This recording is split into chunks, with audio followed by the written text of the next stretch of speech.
Welcome guys to the second part of our special series of tutorials from idea to the prototype.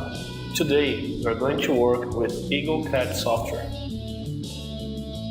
In the first part we've assembled the circuit to the breadboard, following the schematic made in the EagleCAD software. Today we are going to design the schematic using SMD components, and then we'll design the printed circuit board, the PCB.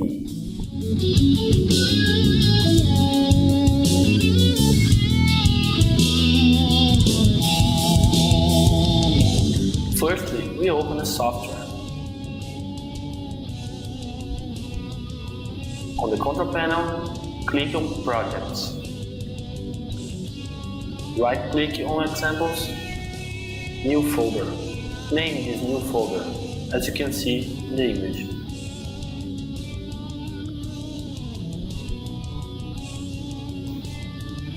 Right-click on the new folder and choose New Project. Name this new project.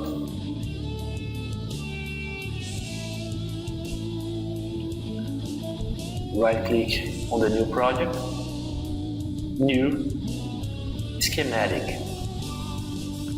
We have opened the schematic design interface.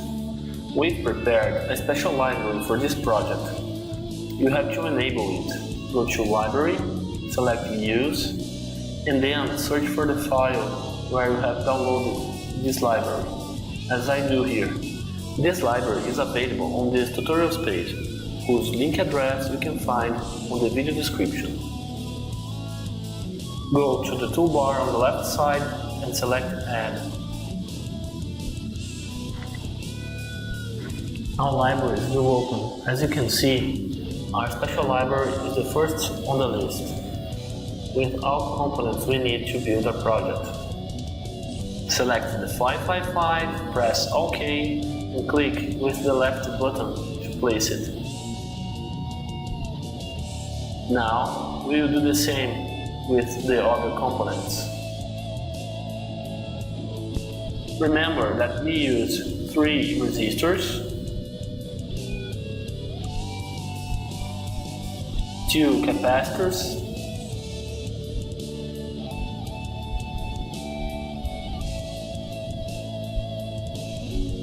1 LED,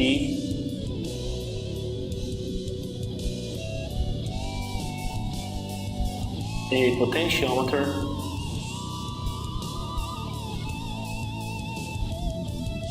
a power jack that will provide the input for a power supply, and pins that will provide us the output of our board. Now we go to a library called Supply, and there we'll select VCC. That will represent our power supply. Go to the same library and select GND, that will represent our ground.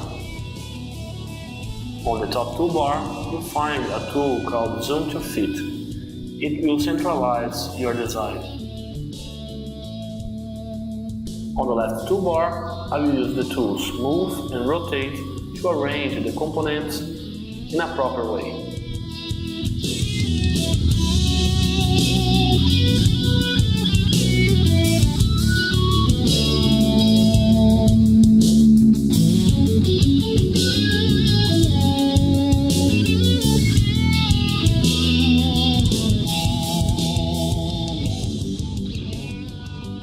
And I use the tool Wire to connect the components. Notice that you have to double-click in order to release the wire, otherwise the line will keep following the mouse.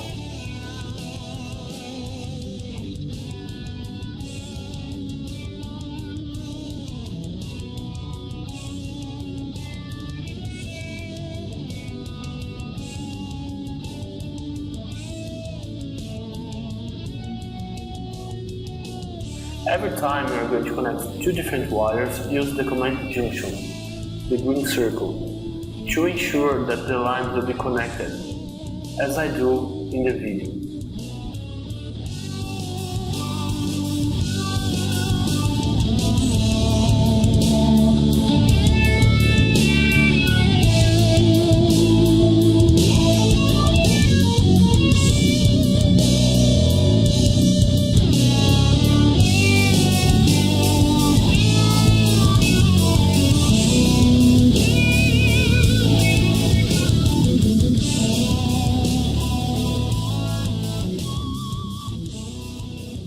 This window showed up to ask us if you want to combine these two different points, and we do.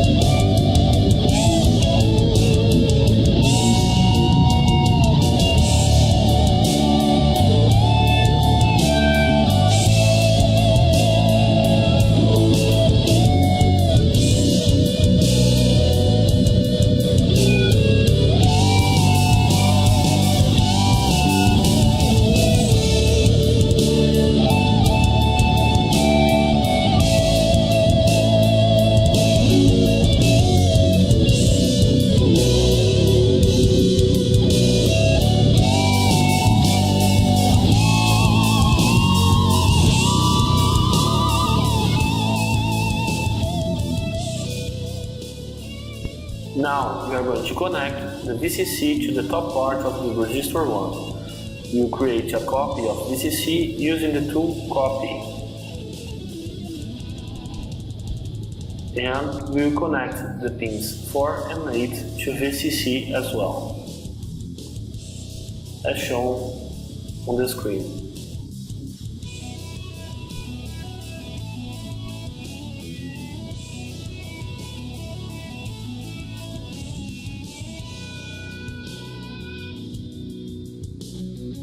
We will use the same procedure to connect the VCC to the power jack, as you can see.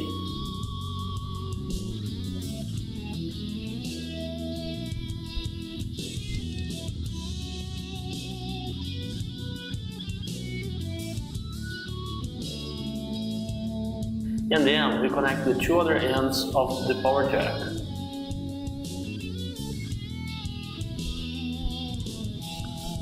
We will place a junction point and we will create a copy of GND to place at this point. We copy the GND again and connect it to the pin 1 of our output pins.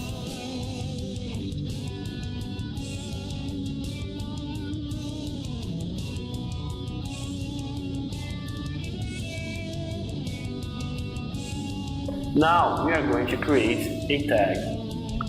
Firstly, I will create a reference point at the pin 2 of our output pins using the tools Wire and Junction, as you may see. And then I will create a reference point at the pin 3 of our IC. Now we select Tag at the toolbar. We click on the reference point and a tag is created. Now we select Name at the toolbar, click on the tag, and a dialog box is opened. Name it as Output, as I do on the video.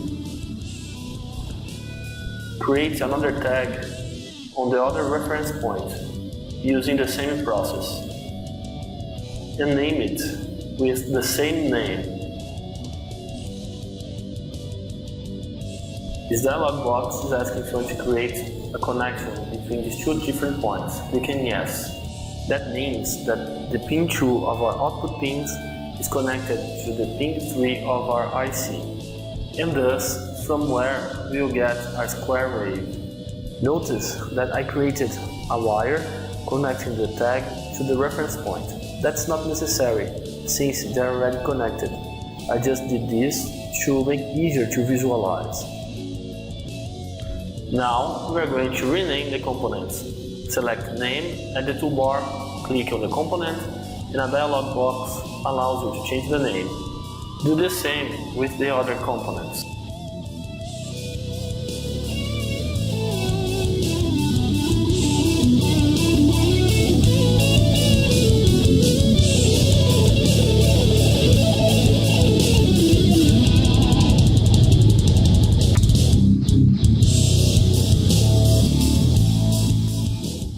Now, in a similar way, we are going to provide the values of the component. Select the value besides name, and click on the component.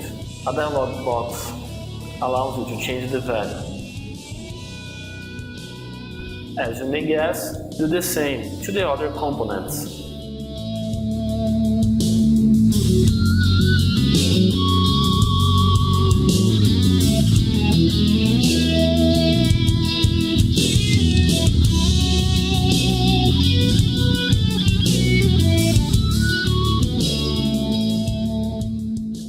And so we have completed a schematic.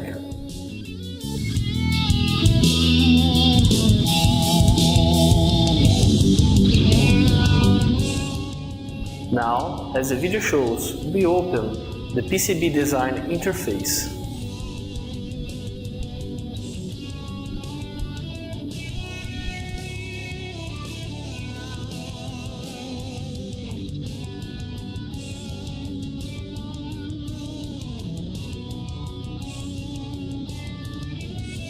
The first thing to do is to change the units of measurement from inches to millimeters. I also changed the precision to 0.25 millimeters. That will provide us a good precision to work with. I selected Display On in order to see the grid when the screen approaches, as you may see. With the tool Zoom to Fit, I centralized the whole design. Using the tool Move, I will drag all the components into the square that represents the limits of our board. Notice that the power jack goes slightly out of the board. That is to permit a suitable cable connection.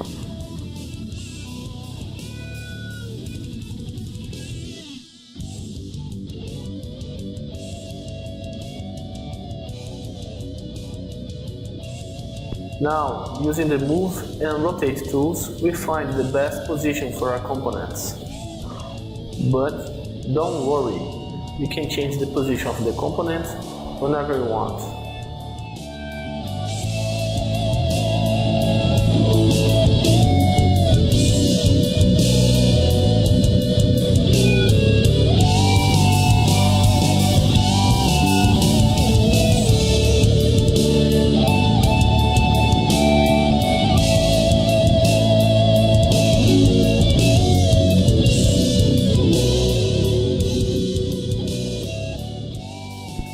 Still using the Move tool, we are going to resize our board to a more reasonable size.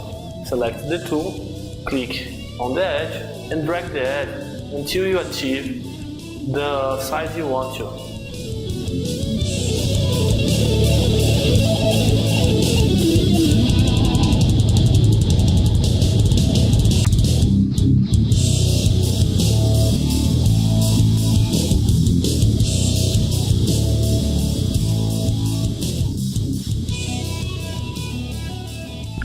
Now it looks good. Let's centralize in order to see how it is. Now the size makes sense. Now let's select a tool called Rat's Nest, as I do on the video. Notice that connections were simplified. This tool seeks for the shorter connections, making easier the design process. From this point, we'll define the ground plane. Select the top layer as shown in the video. Select Polygon on the toolbar, click on the edge of the border, and design the line over the edge of the border, as I do on the video.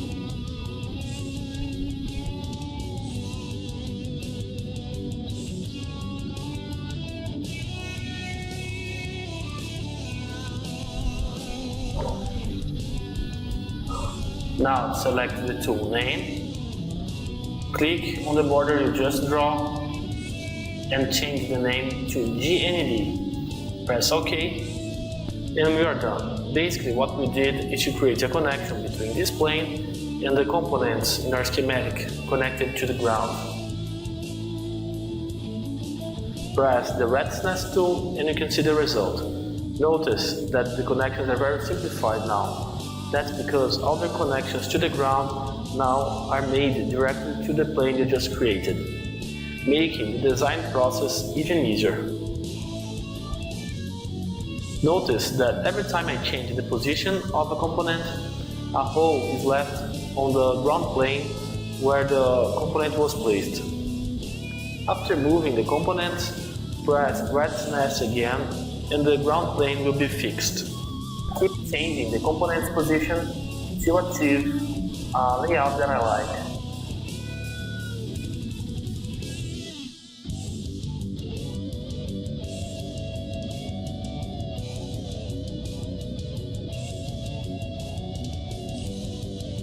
Now, we are going to design the roots of the connections. Select the tool Root, click at the edge of a component,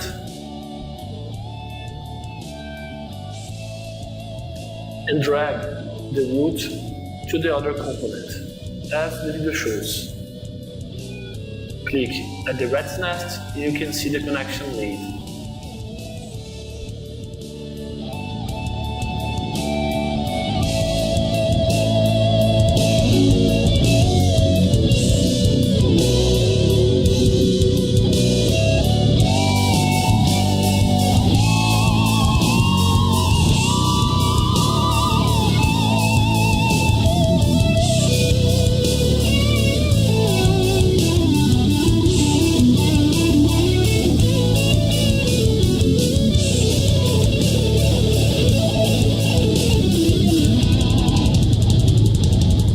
You can change the angle of the root by right-clicking. It's up to you which angle you want to use and how the layout of your board is going to be, but you have to avoid 90 degrees angles. Other important thing to pay attention is to never cross the roots. If you cross the roots, you'll create a shortcut and your circuit won't work and it will be probably damaged.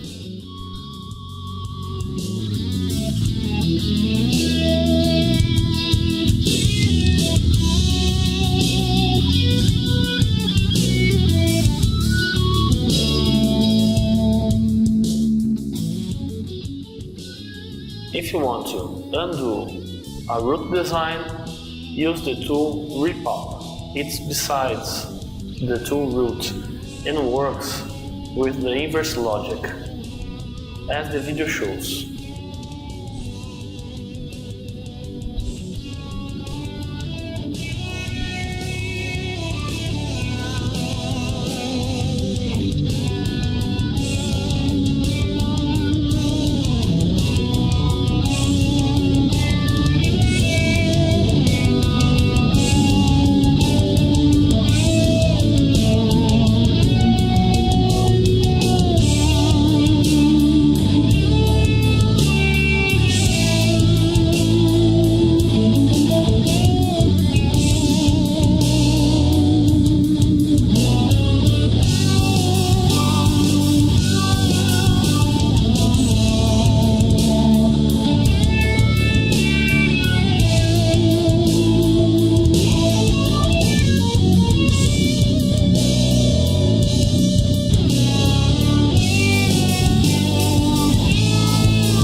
Notice that we have to be very careful on this connection, because the root line shouldn't touch the two other pins of the power jack, as the video shows.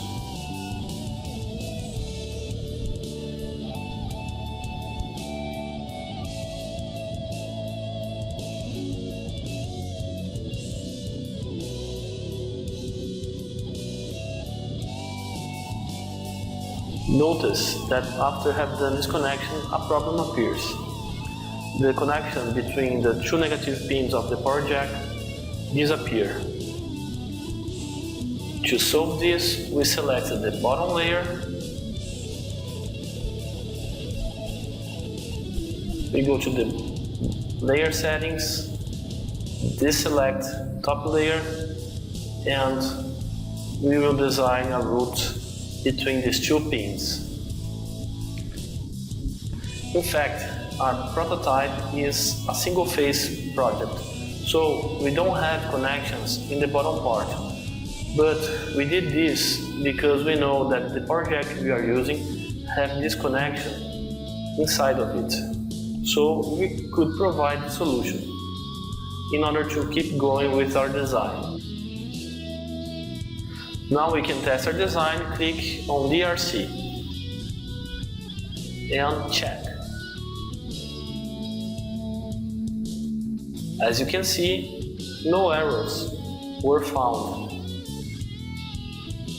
And then we have completed our board design.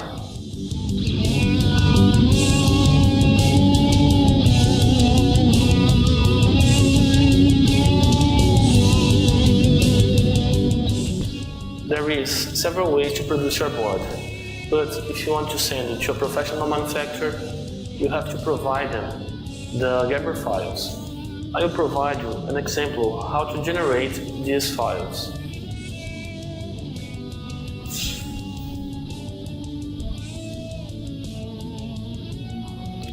Firstly, select all the layers in the layer settings, as I do in the video. Notice that some features appeared. Click on Cam on the top layer, a new box will open with several files. The files change from manufacturer to manufacturer, so I will provide a general example, so you don't have to change anything here. Just go to File, Open, and Job. Select this file that comes with Eagle software and click on Process Job.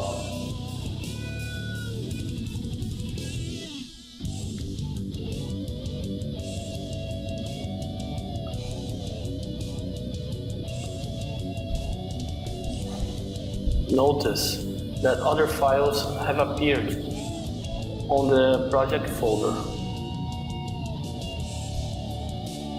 In order to read these files, we have to have a special program which is able to read Gerber files. I'm using the free version of Gerber Logics. I will load these files.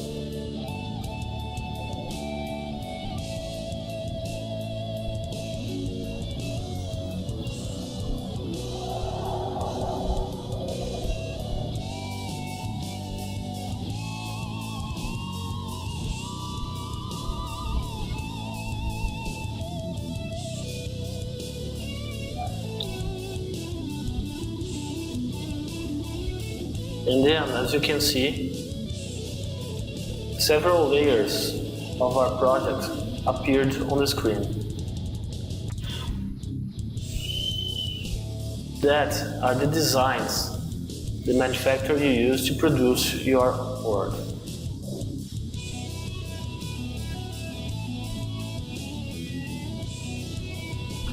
And then we finished our board design.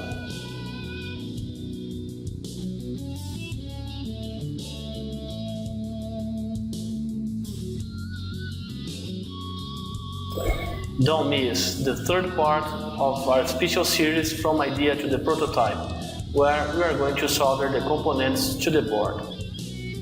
To get more information, visit our social web at garagelab.com.